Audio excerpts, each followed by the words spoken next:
Oi, pessoal. Oi, prof. Nosso trabalho é sobre arcos faríngeos, face e pescoço, e a gente escolheu fenda labial e fenda palatina como malformação congênita. Nosso grupo é Catarina, Júlia e Marina, da turma 346. Bom, para dar início, vou falar um pouquinho sobre os arcos faríngeos. Eles são estruturas que surgem na quarta e na quinta semana do desenvolvimento e eles vão dar origem às estruturas da cabeça e do pescoço. Esses arcos eles são revestidos pelo endoderma internamente e pelo ectoderma externamente.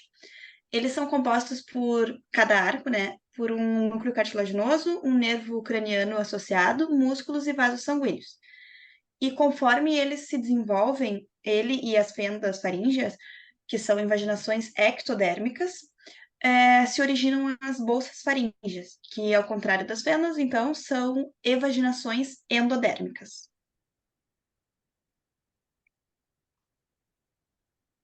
Bom, a fenda labial e a fenda palatina, elas são conhecidas popularmente como lábio leporino ou goela de lobo. Porém, o que muita gente não sabe é que são conceitos pejorativos. Então, o correto é a gente chamar de ou fenda labial, ou fenda palatina, fenda lábio-palatina, ou até mesmo a junção das duas, que poderia ser chamada de fendas orais. Essas malformações congênitas, elas ocorrem durante o desenvolvimento embrionário e são as anomalias craniofaciais mais comuns, mais frequentes que a gente conhece. Elas são percebidas facilmente, não só por causa da aparência facial anormal que fica, mas também pela fala comprometida e por outros fatores que vão ser comentados mais adiante. Portanto, essas alterações elas são resultado de falhas que ocorrem na fusão dos processos nasal e da maxila. E falando um pouquinho especificamente da fenda labial, ela se inicia no lábio superior e ela pode ou ficar restrita ao lábio, ou ela pode se estender, né, e atingir a gengiva e o maxilar superior. Já a fenda palatina, pode passar? A fenda palatina, ela tem uma comunicação direta entre o palato e a base do nariz. E uma complicação, digamos assim, dessa fenda palatina é a úvula bífida, que também é chamada de bifurcação da úvula, que é conhecida popularmente também como a campainha da garganta. Aqui. Pode passar. Bom, a respeito da classificação dessas fendas, elas podem ser classificadas de diversas maneiras, mas tem uma que é mais utilizada no Brasil, que foi a que a gente escolheu para aprofundar um pouquinho. Ela tem como referência anatômico o forame incisivo, que é uma estrutura que vai ser o limite entre os palatos primário e secundário. E essa classificação ela vai dividir essas fissuras conforme as estruturas do rosto que vão ser afetadas. Então, a gente tem as fissuras pré-forame incisivo, as fissuras transforame incisivo e as fissuras pós-forame incisivo. A pré-forame, elas são restritas ao palato primário e elas não ultrapassam, então, esse limite que divide os dois palatos. Ela pode ser unilateral, bilateral ou mediana, e além disso, ela pode ser classificada como completa ou incompleta. Já o caso das fissuras transforame incisivo, elas são fissuras totais, então elas envolvem os dois palatos. E elas também podem ser classificadas, divididas, melhor dizendo, em unilateral, bilateral ou mediana.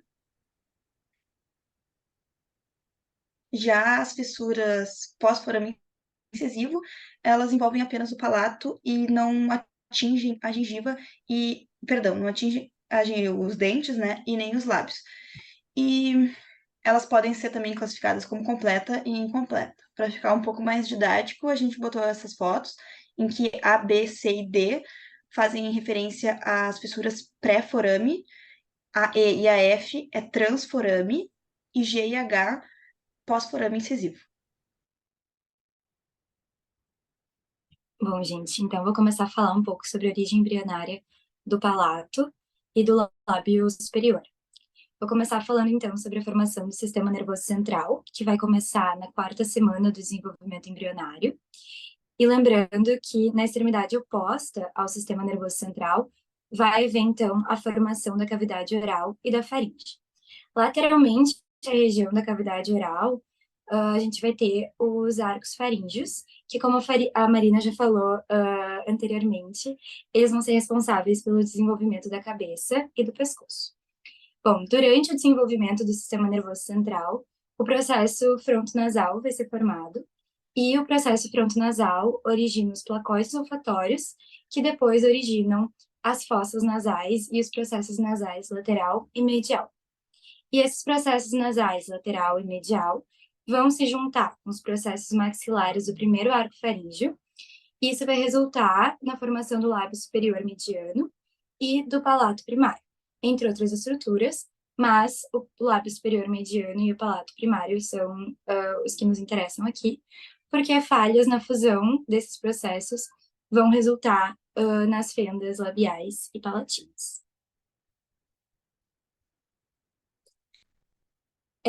Essas falhas, né, nesse processo de fusão, elas têm uma etiologia multifatorial, mas a suscetibilidade genética é um dos principais fatores, tanto que ter uma criança afetada pode aumentar o risco de ter um segundo filho afetado.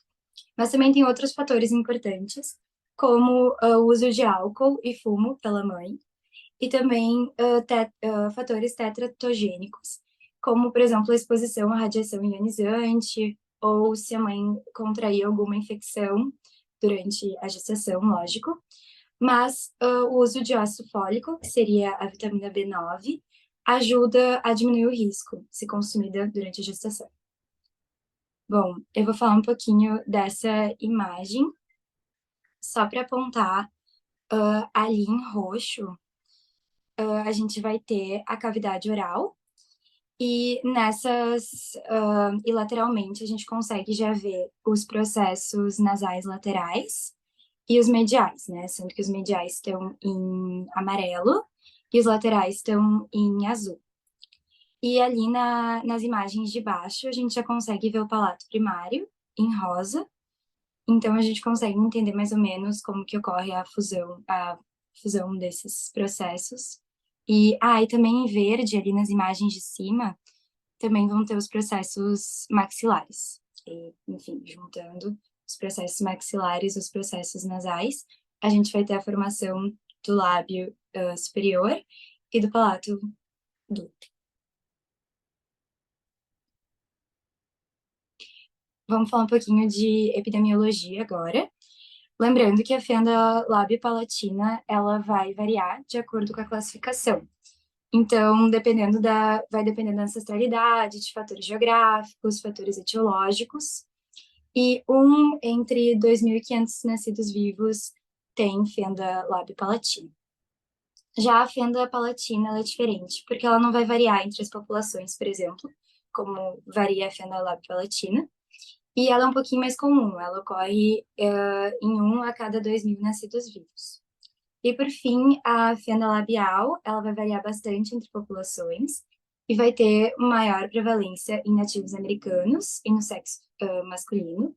Então, a gente vai ter mais meninos com fenda labial, perdão. E também a fenda unilateral esquerda é mais comum do que a unilateral direita.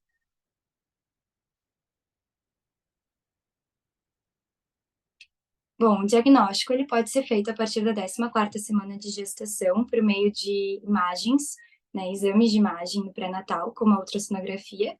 Só que a maioria dos diagnósticos, eles são feitos depois do parto, quando o bebê nasce, que a gente consegue perceber melhor a fissura. Agora, eu vou falar um pouquinho sobre prognóstico, história natural e correlações clínicas. As fendas labial e palatina, elas podem ser classificadas entre sindrômicas e não sindrômicas. As sindrômicas representam mais ou menos 30% dos casos e ocorrem em pacientes que têm pelo menos uma síndrome congênita, que podem ser ou anomalias cromossômicas ou alguma síndrome monogênica já definida. Nesses casos, o prognóstico é um pouco mais complexo, porque os pacientes podem apresentar maiores dificuldades na fala, o que necessita um tratamento complementar adequado. Já nas não sindrômicas, que representam a maioria dos casos, mais ou menos 70%, ocorrem em pacientes que não têm nenhuma anomalia congênita, mas sim alguma mutação genética que gera o fenótipo das fendas palatina e labial. Esse prognóstico vai depender principalmente da maneira como a anomalia é tratada e acompanhada desde o nascimento até o fim do desenvolvimento do paciente. Agora um pouquinho sobre as estratégias terapêuticas. Os pacientes com fendas labial e palatina, eles costumam apresentar alterações estéticas da fala, da audição, má nutrição, distúrbios respiratórios, infecções crônicas e ou alterações da dentição. Tudo isso somado pode também acarretar problemas na sociabilidade, problemas emocionais e na autoestima dos pacientes. Por isso, é necessária uma abordagem multidisciplinar, onde é associada a correção cirúrgica e o uso de aparelhos ortodônticos. A cirurgia ela é realizada em 2 etapas. A primeira, entre 3 e 6 meses de idade, é feita para separar o palato mole e o nariz. E a segunda, entre 15 e 18 meses, é feita para reparar o palato duro. Os aparelhos ortodônticos, eles podem ser utilizados antes da cirurgia, buscando o fechamento temporário do palato para auxiliar na sucção e, consequentemente, na alimentação dos pacientes. E, após a cirurgia, ele é realizado para tratamento odontológico e ortodôntico. Também é associada à fonoaudiologia para melhora da dicção e articulação do paciente. É um tratamento longo e ele finaliza-se somente com a consolidação total dos ossos da face, o que ocorre aos 18 anos em média. E como a Kate tinha falado antes, as fendas labial e palatina, elas não podem ser prevenidas, mas os riscos podem sim ser minimizados por meio do acompanhamento pré-natal adequado, além do não uso de fumo nem de álcool pela mãe durante a gravidez. E é isso aqui, as nossas referências, e muito obrigada por escutarem a nossa apresentação.